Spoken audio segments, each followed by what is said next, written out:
General science में हम लोग आगे बढ़ते हैं और देखते हैं फिजिक्स का अगला टॉपिक जो कि है मैग्नेटिज्म। ठीक है। तो ये टॉपिक ज़्यादा बड़ा नहीं है, छोटा ही है। ठीक है। तो सबसे पहला क्वेश्चन देखते हैं क्या है। The dimension of magnetic field intensity, यानी मैग्नेटिक फील्ड इंटेंसिटी का डायमेंशन क्या होता है। ठीक है। तो इसको पढ़ने से पहले पहले मैग्नेटिक फील्ड इंटेंसिटी को समझते हैं। एक्चुअली होता क्या है कि मैग्नेटिक फील्ड कितना स्ट्रॉन्ग या वीक है, उसी को बोलते हैं हम लोग मैग्नेटिक फील्ड इंटेंसिटी। ठीक है। तो मैग्नेटिक फील्ड इंटेंसिटी का जो यूनिट होता है वो होता है टेस्ला। अब इस टेस्ला को कैसे डिफाइन करेंगे। ठीक है। बहुत बार ऐसा भी आ जाता है कि वन टेस्ला इज व्हाट। ठीक है। तो वन टेस्ला को कैसे डिफाइन करेंगे आप यहाँ पे समझिए कि एक फॉर्मूला होता है। ठीक है। Force is equal to Q B B बटे साइन थीटा। यहाँ पे क्यू जो है चार्ज है, बी जो है ये आपका मैग्नेटिक फील्ड है और वी है वेलोसिटी। ठीक है। तो होता क्या है कि अगर मान लीजिए बी के टर्म में अगर लिखना चाहे तो क्या हो जाएगा, force upon Q B sine theta. ठीक है। तो हमको कितना निकालना है, वन टेस्ला। तो वन टेस्ला का मतलब क्या होता है, अगर आप एक एक न्यूटन फोर्स लगा रहे हैं किस पे, एक यूनिट चार्ज पे। ठीक है। जिस जिसका जिसका जो चार्ज है वो कितना है, वन कूलम है, और कितना वेलोसिटी दे रहे हैं, 1 मीटर पर सेकंड दे रहे हैं। तो और at right angle to the magnetic field. ठीक है। और फोर्स और मैग्नेटिक फील्ड का जो एंगल है वो कितना हो रहा है, 90 डिग्री हो रहा है। तो वहाँ पे जो मैग्नेटिक फील्ड जनरेट होगा वो होगा वन टेस्ला। क्लियर। इसको अलग तरह से भी बोल सकते हैं, जैसे क्यू बी भी साइन थीटा हम लोग बोले। ठीक है। तो वेलोसिटी क्या होता है, लेंथ अपॉन टाइम होता है। ठीक है। तो यहाँ से भी निकाल सकते हैं B is equal to F upon I L, यानी force upon current into length. ठीक है। तो आप इस चीज़ को फिर अलग तरीके से भी डिफाइन कर सकते हैं। जब जब किसी मैग्नेटिक फील्ड पे एक जब किसी करंट कैरिंग कंडक्टर पे आप 1 न्यूटन फोर्स लगा रहे हैं और उसका लेंथ कितना है, 1 मीटर है, और उस पर करंट भी कितना बाहर है, 1 एम्पियर बाहर है, तो उसका वो होगा, उसका जो मैग्नेटिक फील्ड होगा वो होगा वन टेस्ला के बराबर। ठीक है। यहाँ पे इसी चीज़ को एक्सप्लेन किया गया है। क्लियर। आगे सुनिए, दोनों ही फॉर्मूला याद रखिएगा। ठीक है। Q B B B sine theta या फिर B equal to F by I L. ठीक है। आगे सुनिए, वैक्यूम इज कंसिडर्ड एज।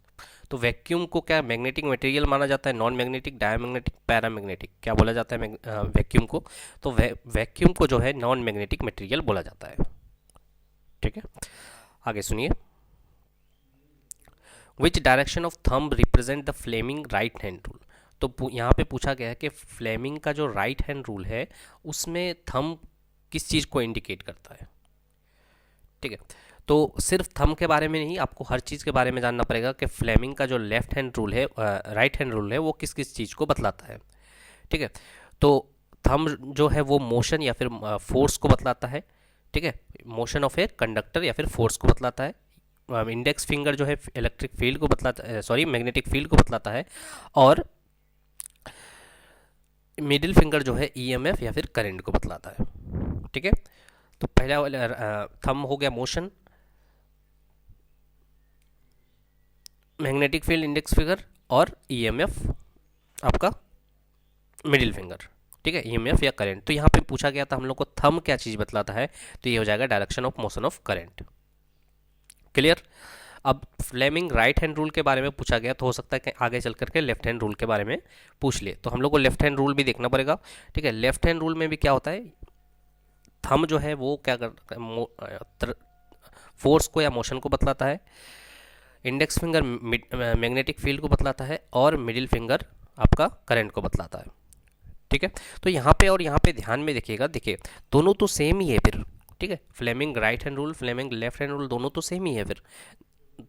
तीनों देखिए, पहला वाला फोर्स, मैग्नेटिक फील्ड और करंट, यहाँ पे भी देखिए फोर्स, मैग्नेटिक फील्ड और करंट। तो फ़र्क क्या है, तो फ़र्क यहाँ पे है, देखिएगा सुनिएगा कि Fleming left hand rule give the direction of magnetic force, यानी कि फ्लेमिंग लेफ्ट हैंड रूल हम लोग तब लगाते हैं जब हम लोग को फोर्स, मैग्नेटिक फोर्स पता करना हो।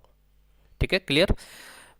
फ्लेमिंग लेफ्ट हैंड रूल लगाएंगे जब हम लोग को मैग्नेटिक फोर्स पता करना हो, और फ्लेमिंग राइट हैंड रूल तब लगाएंगे जब हम लोग को करंट पता करना हो।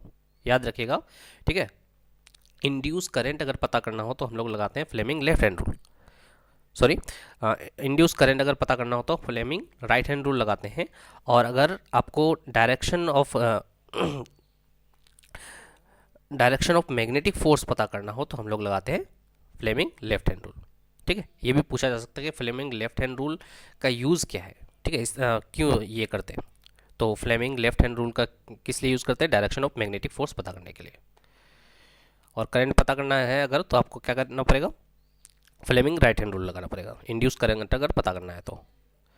Which of the following is a unit of magnetic flux, magnetic field intensity देखे थे जिसका यूनिट था टेस्ला, अभी पूछ लिया गया है मैग्नेटिक फ्लक्स, तो इसका यूनिट जो होता है वेबर होता है। इस और इन दोनों में बहुत ज़्यादा कन्फ्यूजन होता है, ठीक है। 4 ऑप्शन दे देगा वेबर टेस्ला, तो आपको समझ में नहीं आएगा कौन सा टेस्ला था कौन सा वेबर था, किसका वेबर था, ठीक है। तो मैग्नेटिक फ्लक्स का जो होता है वेबर होता है। अब मैग्नेटिक फ्लक्स होता क्या है ये समझिए। तो total magnetic field which passes through given area, किसी पर्टिकुलर एरिया में जो मैग्नेटिक फील्ड पास करता है उसी को मैग्नेटिक फ्लक्स कहते हैं। इसका यूनिट क्या है, वेबर है, ठीक है। आगे सुनिए, the fundamental unit is volt second. और एक चीज़ पूछ लिया जाता है कि मैक्सवेल किसका यूनिट है, ठीक है। तो मैक्सवेल भी मैग्नेटिक फ्लक्स का ही यूनिट है, लेकिन सीजीएस यूनिट, ठीक है। Maxwell is the unit of magnetic flux in CGS unit, ठीक है। आगे सुनिए, अब बहुत बार ऐसा भी होता है टेस्ला और वेबर का रिलेशन पूछ लिया जाता है, तो याद रखिएगा 1 tesla is equal to 1 weber per metre square, ठीक है। या ऐसे भी बोल सकते हैं कि 1 weber is equal to tesla into metre square, ठीक। आगे सुनिए, इलेक्ट्रोमैग्नेटिक है, तो हम लोग इसमें इलेक्ट्रिसिटी में पढ़े थे कि मैग्नेट के पास क्या होता है, सॉफ्ट आयरन कोर होता है, ठीक है।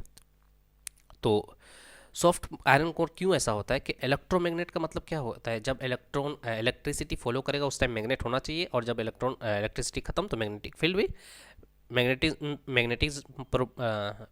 प्रॉपर्टी भी खत्म हो जाता है, ठीक है।